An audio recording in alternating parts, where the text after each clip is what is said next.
सीधा मुद्दे पर आते हैं। आज के इस एक्सप्लेनर में हम बात करने वाले हैं एक ऐसे ऐतिहासिक पैराडॉक्स की जो आपको सच में चौंका देगा। हमारा पूरा फोकस पश्चिम बंगाल के उस सफर पर है जिसे हमारे स्रोतों ने बहुत ही विस्तार से और आंकड़ों के साथ दर्ज किया है। हम बात कर रहे हैं एक ऐसे राज्य की जो कभी ग्लोबल पावर हाउस था, पूरे देश को दिशा दिखाता था, लेकिन आज इतनी गंभीर चुनौतियों से जूझ रहा है। तो चलिए बिना किसी देरी के डेटा और इतिहास के चश्मे से इस पूरी कहानी को डिकोड करते हैं। अब इस स्लाइड पर जो लिखा है वो अपने आप में एक बहुत बड़ा विरोधाभास है। हमारे स्रोत बताते हैं कि एक वक्त था जब सिंगापुर के फाउंडर ली क्वान यू ने सिंगापुर को कोलकाता से प्रभावित होकर बनाया था।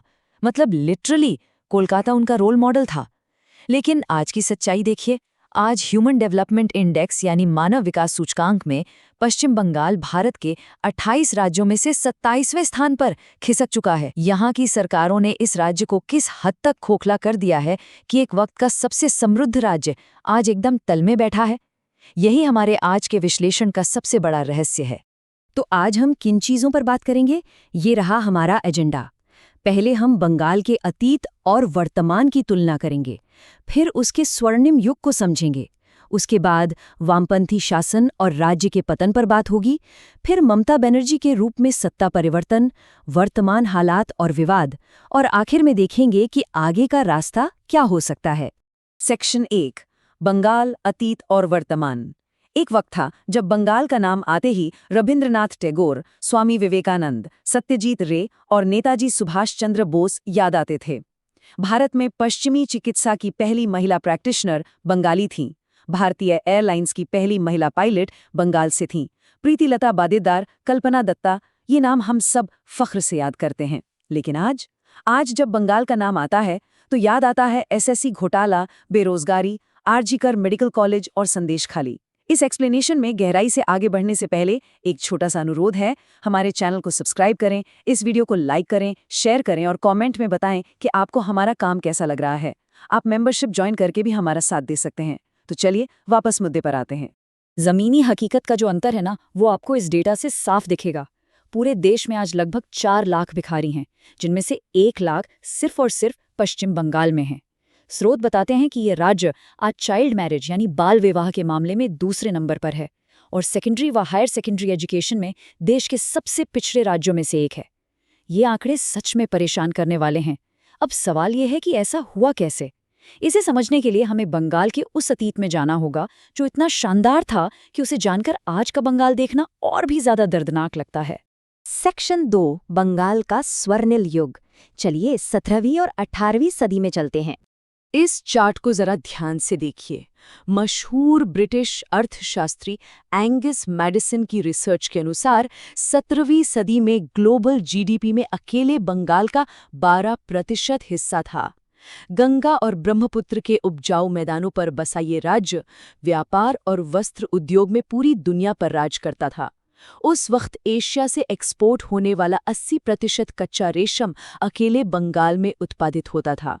ढाका की मलमल और मुर्शिदाबाद का रेशम, इनकी चर्चा मार्को पोलो से लेकर फ्रांसीसी यात्री फ्रांसवा बर्नियर तक सबने की। बर्नियर ने तो यहाँ तक लिखा कि 17वीं सदी का बंगाल मिस्र से भी ज्यादा समृद्ध था। बंगाल की मलमल मिस्र की रानी क्लियोपैट्रा से लेकर रोमन रानियां तक पहनती थीं। और तो और बंगाल के जहाज निर्माता इतने उन्नत थे कि अंग्रेजों ने उनके डिजाइन्स कॉपी करके अपनी खुद की नेवी बनाई थी। और ये सिर्फ पैसों की बात नहीं थी। बंगाल पूरे एशिया का बौद्धिक अगुवा था। 1817 में हिंदू कॉलेज बना जो एशिया का पहला मॉडर्न एजुकेशनल इंस्टीट्यूट था। 1857 में कलकत्ता यूनिवर्सिटी बनी जिसने भारत को पहला एमए, पहला पीएचडी दिया। राजा राममोहन रॉय ने 1829 में सती प्रथा बंद करवाई और ईश्वरचंद्र विद्यासागर के प्रयासों से 1850 में ही यहाँ विधवा पुनर्विवाह होने लग गए थे, जबकि यूपी, बिहार और राजस्थान तक ये रिफॉर्म्स पहुंचने में 100 साल लग गए। विज्ञान में देखिए, सत्येंद्रनाथ बोस ने आइंस्टाइन के साथ काम किया, जिनके नाम पर गॉड्स पार्टिकल हिग्स बोसोन का नाम रखा गया। जगदीश चंद्र बोस ने मार्कोनी से 2 साल पहले 1895 में रेडियो वेव्स ट्रांसमिट कर दिए थे। और 1920 में सुभाष चंद्र बोस ने पूरे ब्रिटिश एम्पायर के सबसे मुश्किल एग्जाम आईसीएस में 4थी रैंक हासिल की और फिर भी वो प्रेस्टीजियस नौकरी देश की आज़ादी के लिए ठुकरा दी। आज़ादी के बाद 1947 में भी बंगाल भारत का सबसे इंडस्ट्रियली डेवलप्ड स्टेट था। पूरे भारत के इंडस्ट्रियल आउटपुट का भारी भरकम 27% अकेले बंगाल देता था। टाटा स्टील, बाटा, आईटीसी, हिंदुस्तान मोटर्स, इन सभी बड़ी कंपनियों की मैन्युफैक्चरिंग यहीं होती थी। हावड़ा को पूर्व का मैनचेस्टर कहा जाता था। 1951 में भारत का पहला आईआईटी खड़गपुर में खुला। देश की पहली अंडरग्राउंड मेट्रो और पहला ट्राम सिस्टम भी कोलकाता में ही आया था। 1960 तक बंगाल एक आइडियल मॉडल था, जिसका नेशनल जीडीपी में 10.5% का कंट्रीब्यूशन था। लेकिन फिर शुरू हुआ पतन। सेक्शन 3, वामपंथी शासन और पतन। 1967 में एक भयानक फूड क्राइसिस ने सब कुछ हिला दिया। कांग्रेस हारी, प्रेसिडेंट रूल लगा, और फिर जो दौर शुरू हुआ वो रूह कंपा देने वाला था। 1968 में जब मशहूर एक्टर अशोक कुमार दादा मुनि वहां परफॉर्म करने आए तो कम्युनिस्ट कार्यकर्ता वेन्यू में घुस गए, लोगों को मारा और भयानक हिंसा हुई। इसी दौर में देश के जाने माने उद्योगपति आदित्य बिड़ला के साथ राइटर्स बिल्डिंग के सामने बदसलूकी हुई। उनके कपड़े फाड़े गए और उन्हें करीब 500 मीटर तक अंडरगारमेंट्स में पैदल चलना पड़ा।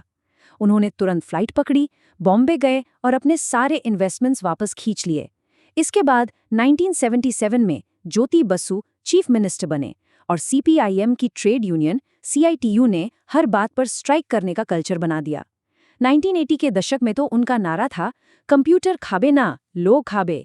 क्या कंप्यूटर इंसानों को खा जाएगा? हैरानी की बात है कि आईटी हब बनने का ऑफर बेंगलोर से पहले बंगाल को मिला था, लेकिन कम्युनिस्ट सरकार ने सिर्फ अपनी आइडियोलॉजी के चक्कर में से रिजेक्ट कर दिया। कम्युनिस्ट ने बंगाल में एक ऐसा कैडर सिस्टम बनाया जहां हर गांव, हर राशन की दुकान पर लोकल कैडर का कब्जा था। असहमति को सीधे वायलेंस से कुचल दिया जाता था। स्रोत द्वारा दिया गया ये आंकड़ा देखिए, 1977 से 2011 के बीच 34 सालों में बंगाल में 28,000 से ज्यादा राजनीतिक हत्याएं हुई।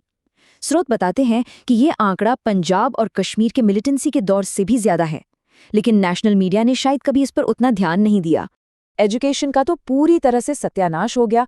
जाधवपुर और प्रेसिडेंसी जैसी ऐतिहासिक यूनिवर्सिटीज में पॉलिटिकल अपॉइंटमेंट्स होने लगी। प्रोफेसर बनने के लिए क्वालिफिकेशन नहीं, बल्कि मार्क्सिस्ट आइडियोलॉजी के पक्ष में लिखना पड़ता था। ब्रिलियंट बंगाली प्रोफेसर्स राज्य छोड़कर जाने लगे। नतीजा, जो बंगाल 1960 में साक्षरता में महाराष्ट्र से आगे था, वो 2011 तक आते आते उससे पीछे हो गया। जीडीपी में कंट्रीब्यूशन 10.5% से गिरकर 6.5% रह गया। 34 साल के शासन के बाद बंगाल इंडस्ट्रीज का शमशान बन चुका था और बंगाली जनता पूरी तरह से टूट चुकी थी। और यहीं से कहानी में एक नया मोड़ आता है। सेक्शन 4, सत्ता परिवर्तन, ममता बनर्जी। 1990 में एक जानलेवा हमले का शिकार होने के बाद 1998 में टीएमसी की स्थापना करने वाली ममता बनर्जी उस वक्त बदलाव का सबसे बड़ा चेहरा बनी। लेकिन सवाल ये है कि 34 सालों से जिसकी जड़ें इतनी गहराई तक जमी हुई थीं, उस वामपंथी सरकार का अंत आखिरकार हुआ कैसे? इसका जवाब है 2006 का टर्निंग पॉइंट। सिंगूर में टाटा नैनो फैक्ट्री के लिए किसानों की जमीन के अधिग्रहण का भारी विरोध हुआ, जहां ममता बनर्जी ने 21 दिन का अनशन किया। फिर नंदीग्राम में पुलिस और कैडर की भयानक हिंसा हुई, जिसमें 141 लोग मारे गए। विडंबना देखिए कि जिस औद्योगिकरण को लेकर इतना विरोध हुआ, उसी के कारण टाटा का प्रोजेक्ट गुजरात चला गया। लेकिन इसी जन आंदोलन ने 2011 में वामपंथियों को सत्ता से उखाड़ फेंका और टीएमसी को सत्ता की चाबी सौंप दी। सेक्शन 5, वर्तमान हालात और विवाद। ममता बनर्जी ने 34 साल के वामपंथी शासन को इसीलिए हटाया था क्योंकि वो सवाल नहीं सुनते थे।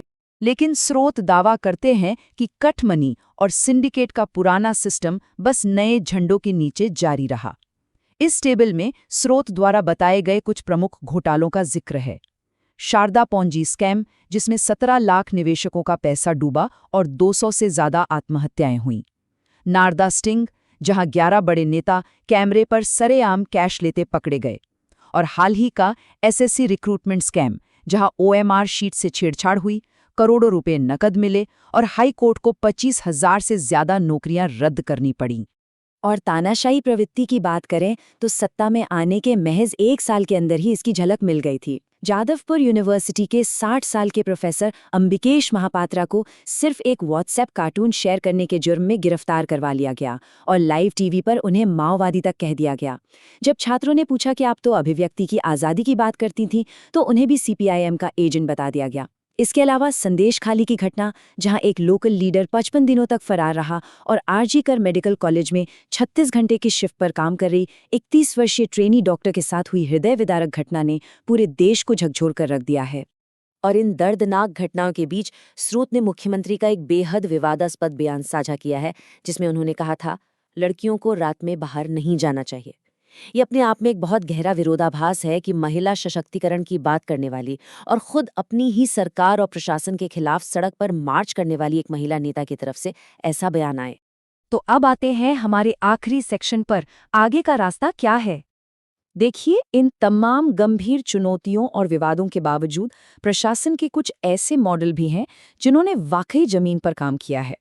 राज्य ने कई कल्याणकारी योजनाएं लागू की हैं जो direct benefit transfer DBT model पर चलती हैं, जैसे कन्याश्री योजना, जिससे लड़कियों के स्कूल ड्रॉप आउट रेट में भारी कमी आई है। लक्ष्मी भंडार से महिलाओं को सीधे आर्थिक मदद मिली है और 2 रुपए किलो चावल ने लाखों गरीब परिवारों का पेट भरा है। हालांकि हमारे स्रोत का ये भी स्पष्ट मानना है कि ये योजनाएं गरीबी को केवल मैनेज करती हैं, उसे जड़ से खत्म नहीं करती। और गरीबी जड़ से खत्म न होने का सबसे बड़ा सबूत ये है कि बंगाल में आज उद्योगों और नए अवसरों का भारी अकाल है। इसी वजह से एक बहुत बड़ी त्रासदी आज भी जारी है। बंगाल के होनहार और शिक्षित युवा अपनी डिग्रियां लेकर नौकरी की तलाश में लगातार दिल्ली, मुंबई और बेंगलुरु जैसे शहरों की ओर पलायन करने को मजबूर हैं। जो राज्य कभी अपनी बौद्धिक क्षमता और औद्योगिक शक्ति से पूरे भारत को रास्ता दिखाता था, आज वो खुद एक दिशा की तलाश में है। इन सभी तथ्यों, आंकड़ों और इस पूरे ऐतिहासिक सफर को देखने के बाद सबसे बड़ा सवाल यही बचता है, क्या बंगाल कभी उस समृद्धि और गौरव को वापस पा सकेगा जो इतिहास में कभी उसकी पहचान हुआ करता था? ये सोचने का विषय है। इस एक्सप्लेनर से जुड़ने के लिए आपका बहुत बहुत धन्यवाद।